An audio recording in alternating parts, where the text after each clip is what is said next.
14-year-old Ethan Rivera wiped the sweat from his brow as he trudged through the scorching Texas heat, searching through the abandoned lot behind the old Miller farm. The temperature had already reached 95 degrees and it wasn't even noon yet. His worn sneakers, held together with duct tape, kicked up clouds of dust with each step, and his faded t-shirt clung to his back like a second skin. Ethan was looking for anything valuable he could sell. Old pipes, copper wire, maybe some scrap metal that could help his grandmother pay the electricity bill this month. The Rivera family had been struggling ever since Ethan's parents died in a devastating car accident 2 years ago. His grandmother, Rosa, worked double shifts at the local diner, but her small income barely covered their basic needs. Their tiny house on the outskirts of Brownsville had a leaky roof that turned their living room into a swimming pool during heavy rains, broken air conditioning that had died last summer, and windows that wouldn't close properly. But they made do with what they had, and Rosa had taught Ethan that dignity wasn't measured by what you owned, but by how you treated others.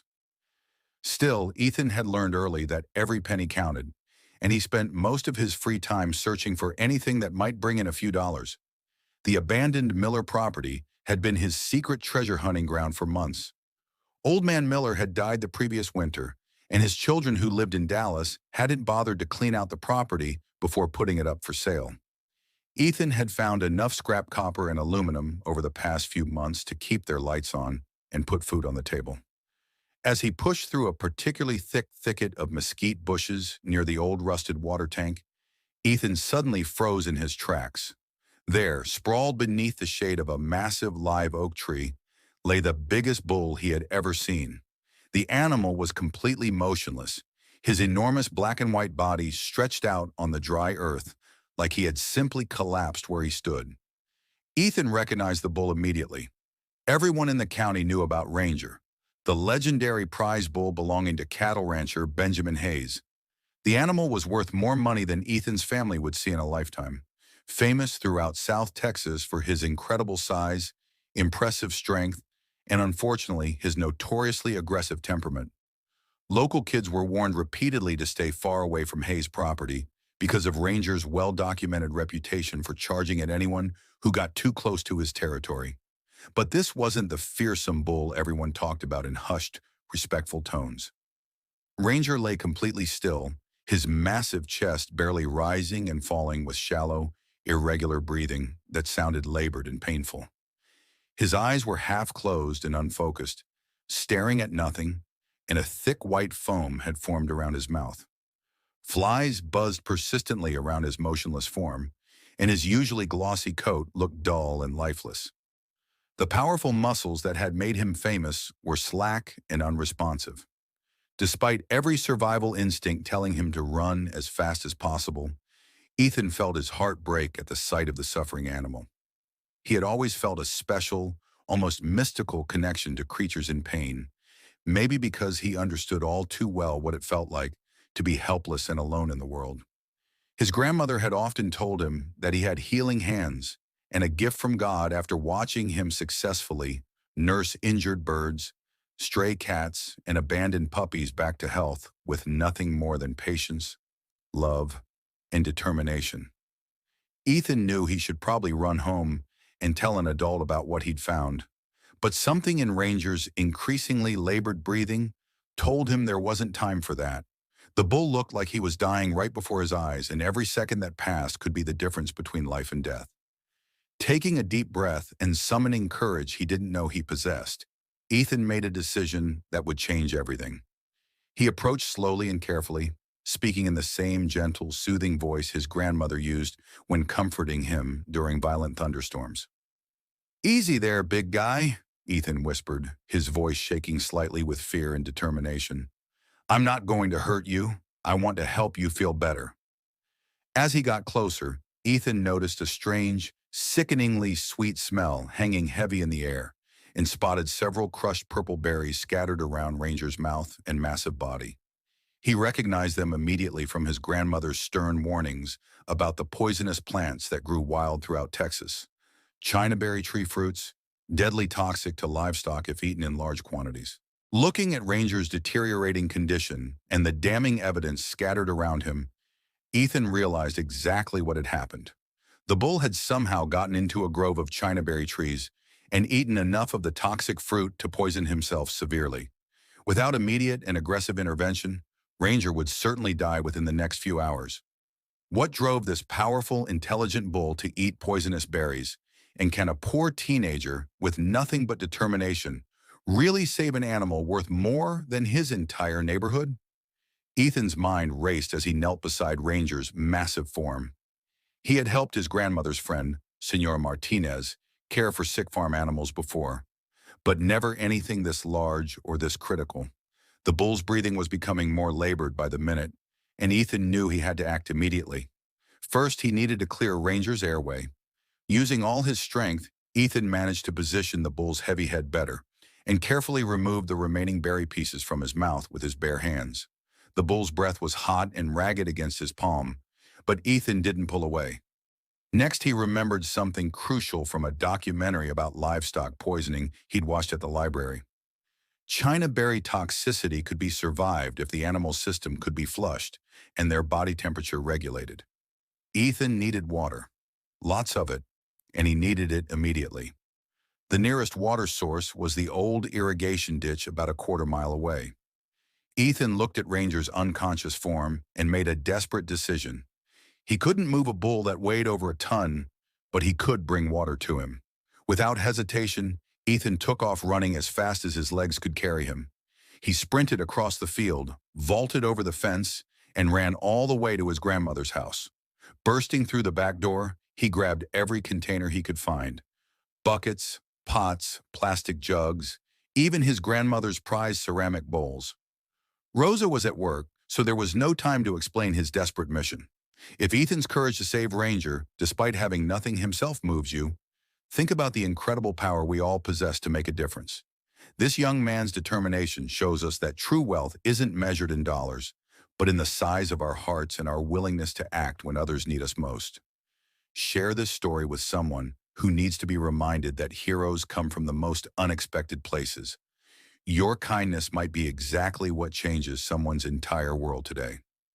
Ethan loaded his rusty bicycle with containers and pedaled furiously to the irrigation ditch. The old bike groaned under the weight, but he pushed harder than he ever had before.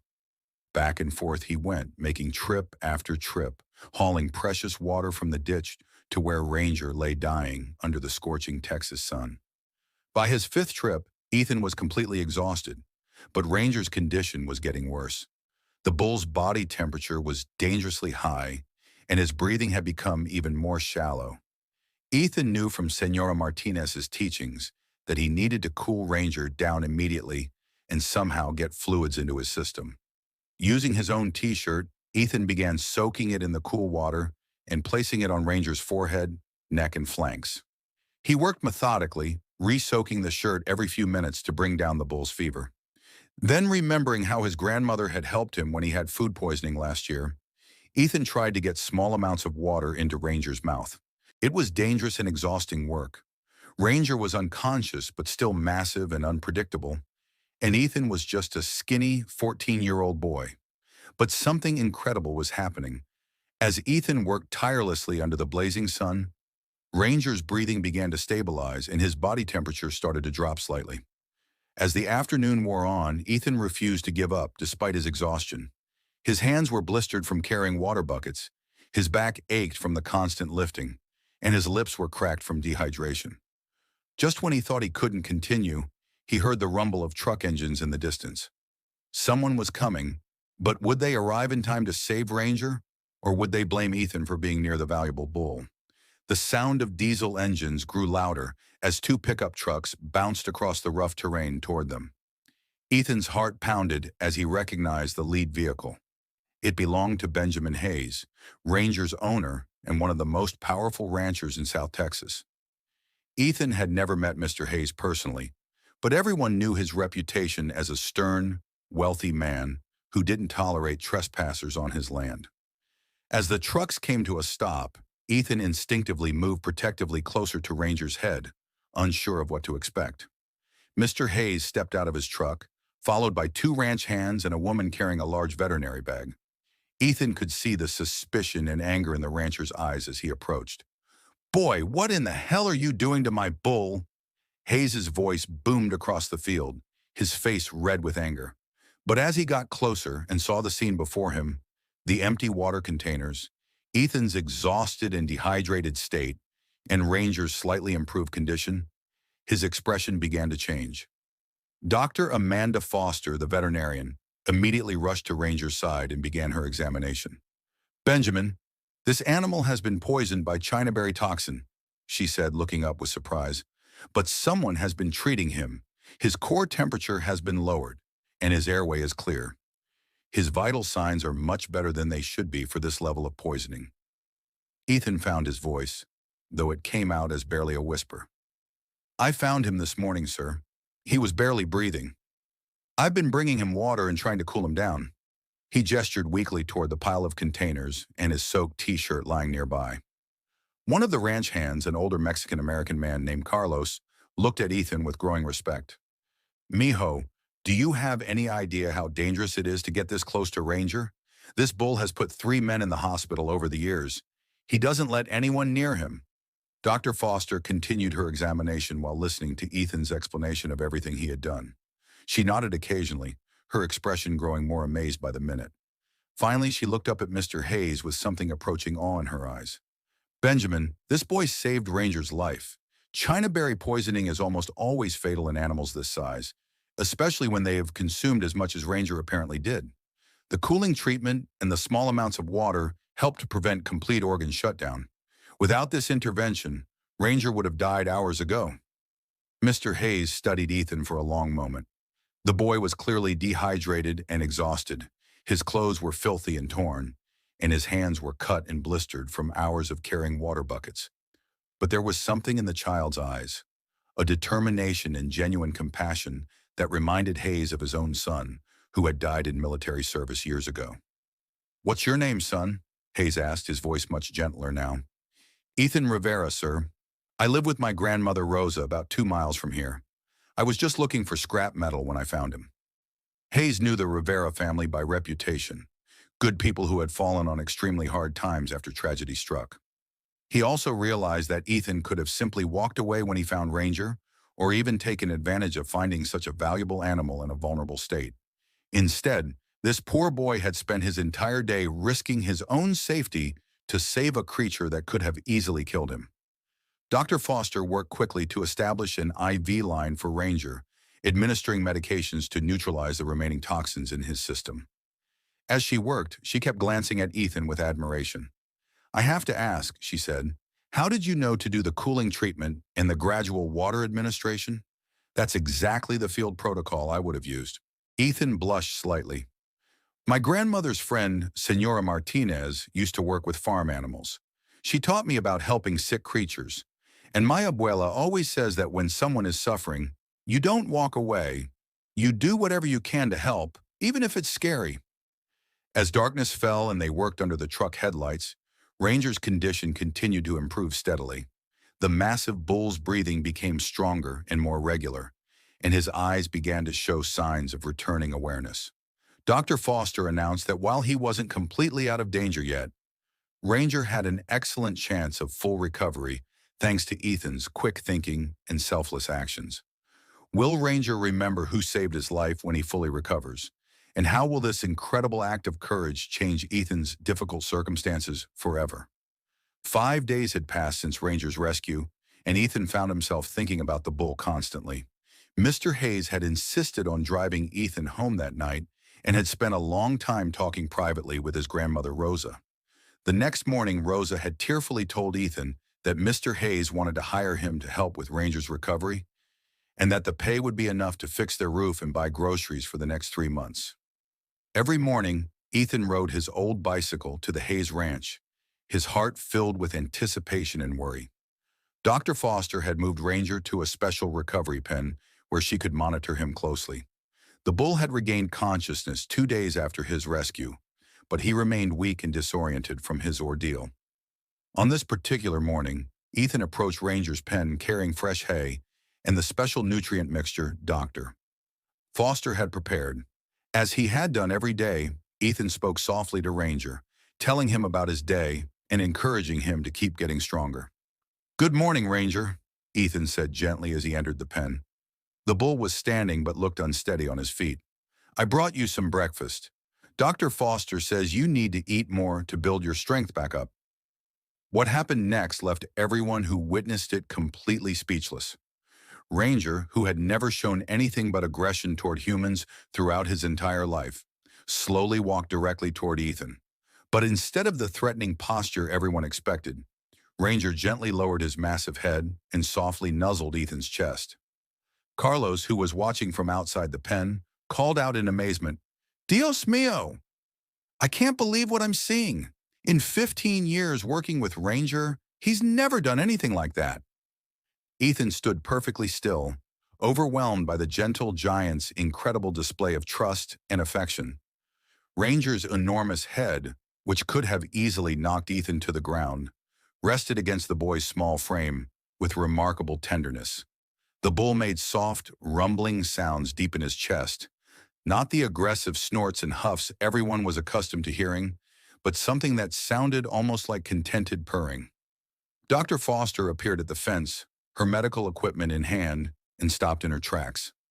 In all my years of veterinary practice, I've never seen a bull exhibit this kind of behavior with a human, she whispered to Mr. Hayes, who had joined the growing group of amazed observers. But Ranger wasn't finished demonstrating his gratitude. As Ethan began to distribute the hay around the feeding area, Ranger followed him step by step, staying close but never crowding or intimidating him. When Ethan needed to reach the high water trough to check the level, Ranger instinctively lowered his head, allowing Ethan to safely use his back as a step to reach higher.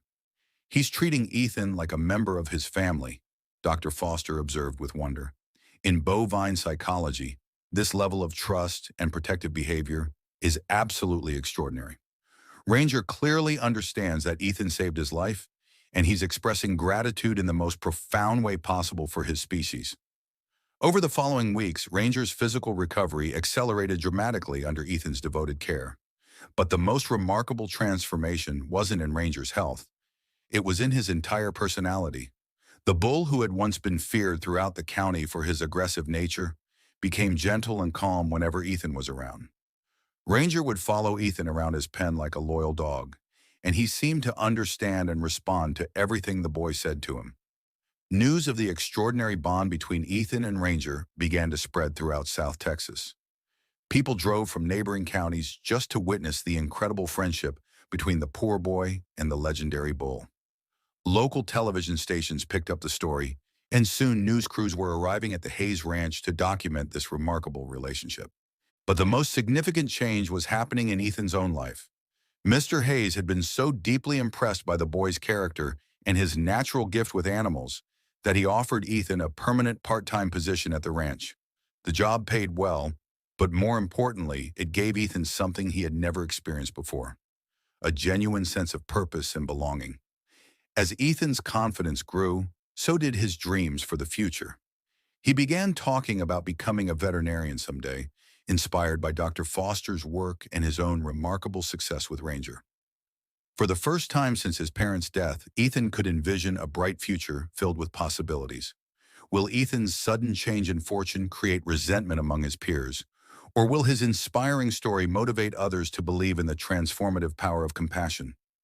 As Ethan's remarkable story spread throughout Texas and beyond, the reaction from his community proved to be more complicated than anyone had anticipated. While many people celebrated the extraordinary bond between the boy and the bull, others began to express doubt and even jealousy about his sudden change in circumstances. At school, Ethan found himself dealing with unwanted attention and mixed reactions from his classmates.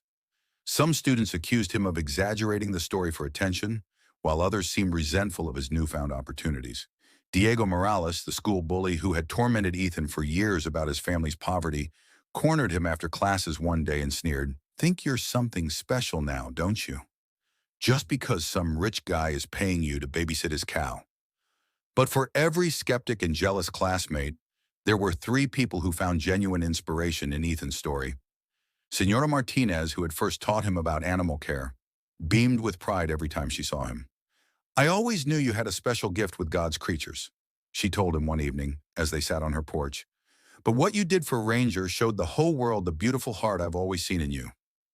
The most surprising development came from Dr. Foster, who approached Ethan with an unexpected and life-changing proposition. "Ethan," she said one afternoon as they were monitoring Ranger's continued progress, "I've been thinking about your interest in becoming a veterinarian. Would you be interested in learning more advanced animal care techniques? I could use a dedicated assistant at my clinic, and you've already demonstrated instincts and compassion that simply cannot be taught in school."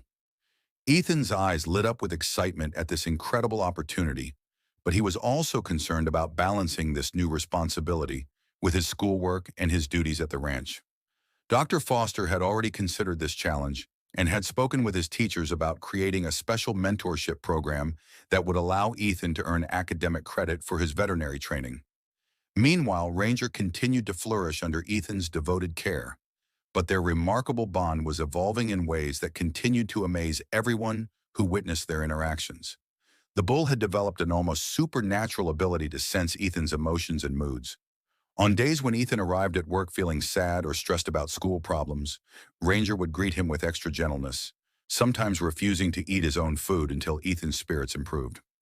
One particularly difficult day, when Ethan had been cruelly teased at school about his secondhand clothes and his family's financial struggles, he arrived at the ranch feeling angry and defeated. Ranger immediately sensed that something was deeply wrong and did something he had never done before. He lay down in his pen and gently nudged Ethan to sit beside him against his warm, massive side. As Ethan leaned against Ranger's comforting presence and shared his frustrations with his four-legged best friend, something truly magical happened. Ranger began making those deep, soothing, rumbling sounds, and gradually Ethan felt his anger and sadness melting away. It was as if Ranger was absorbing his emotional pain and offering his own strength and peace in return.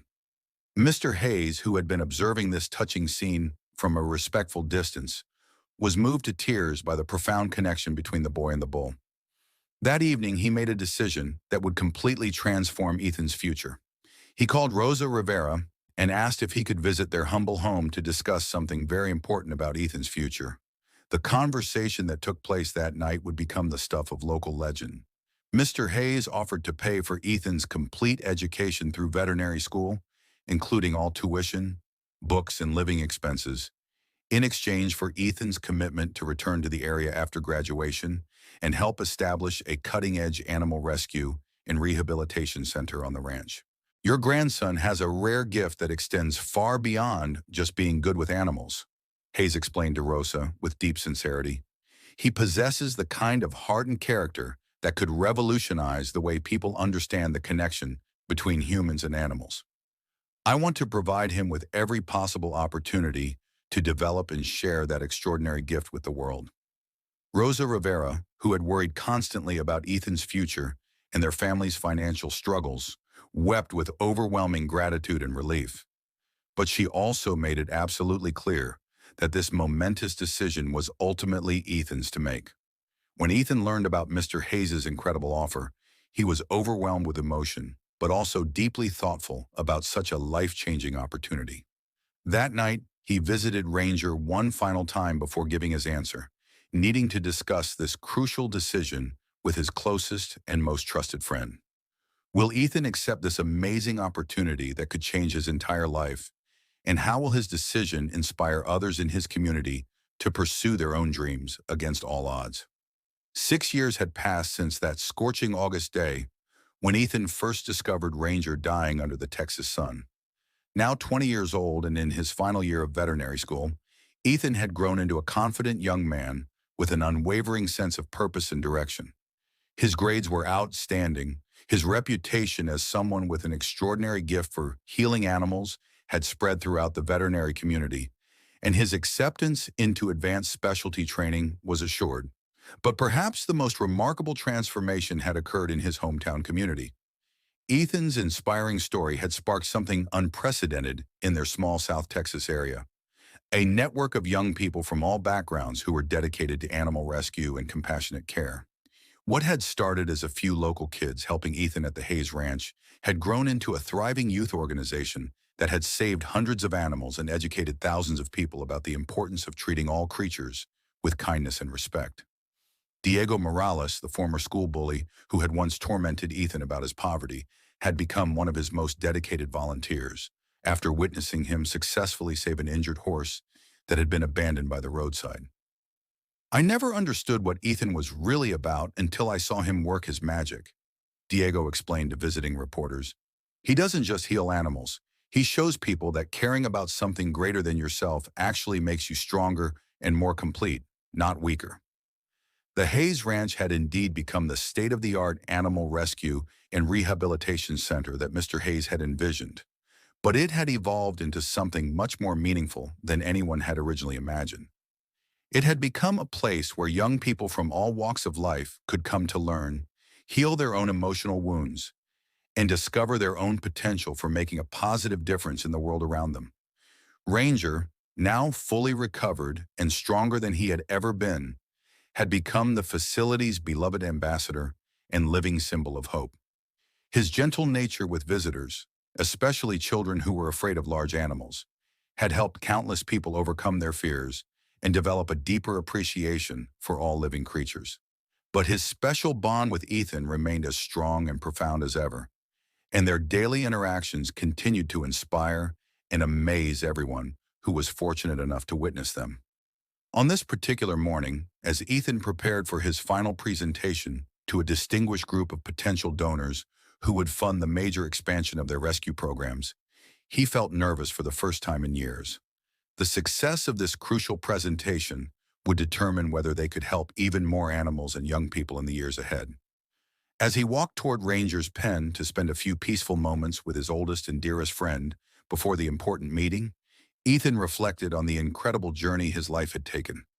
The scared, poor boy who had once desperately searched for scrap metal to help his struggling family survive had become a young man with the knowledge, skills, and passion to change lives, both animal and human.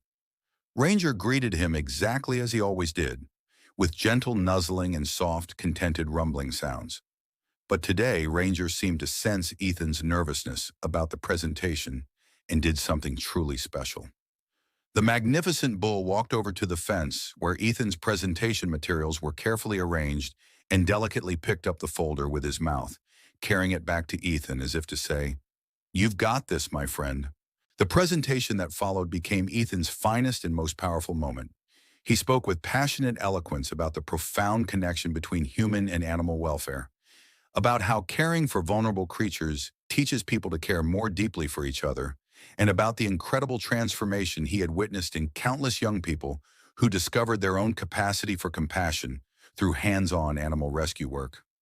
But the most emotionally powerful moment came when Ethan invited the distinguished donors to meet Ranger personally. As the group approached the pen with some nervousness, Ranger demonstrated his characteristic gentle demeanor. But when Ethan began speaking about their first meeting and the bond that had developed between them, something truly magical occurred. Ranger walked deliberately over to the exact spot where Ethan was standing and gently placed his massive head on the young man's shoulder, just as he had done on that very first day when he showed his gratitude for being saved from certain death. The gesture was so profound and clearly communicative of the unbreakable bond between them that several of the hardened business donors were moved to tears. "This is what we're really talking about here," Ethan said quietly, his hand resting affectionately on Ranger's great head. "Not just saving animals, but recognizing that every living creature has inherent value and dignity, that genuine compassion creates connections that transcend all species barriers, and that when we open our hearts to help others, whether they walk on two legs or four, we inevitably discover the very best parts of ourselves." The funding was approved unanimously and enthusiastically, but more importantly, Ethan's powerful story had inspired the donors to become active advocates for similar programs in their own communities across the country. As the sun set that evening, Ethan sat in Ranger's pen one last time before returning to complete his final semester of veterinary school. In just a few months, he would begin the next exciting chapter of his journey, armed with extensive knowledge, invaluable experience, and a crystal-clear vision of how he wanted to dedicate his life to serving others. Ranger seemed to understand intuitively that changes were coming, but he showed no sadness or anxiety, only the quiet contentment and peace of a creature who knew he had played his part in creating something beautiful and lasting in the world. "Thank you, my dearest friend," Ethan whispered as Ranger settled down contentedly beside him in the gathering twilight. "You saved my life just as much as I saved yours that day." As Ethan looked around at the thriving rescue facility, at the enthusiastic young volunteers caring for animals with such dedication, and at the transformed community that had grown around their shared mission of compassion and service, he realized that Ranger's greatest gift to him wasn't just friendship. It was the profound understanding that one single act of kindness, no matter how small it might seem, possesses the unlimited power to change the entire world. The poor boy who had once searched desperately for scraps had discovered something infinitely more valuable than he could have ever imagined. And in doing so, he had given his entire community a new understanding of what it truly means to be wealthy. Not in material possessions, but in purpose, connection, and the boundless capacity of the human heart to create genuine miracles through love. How do you think Ethan and Ranger's incredible story will continue to inspire future generations? And what suffering animals in your own community might be waiting for their own miraculous act of compassion?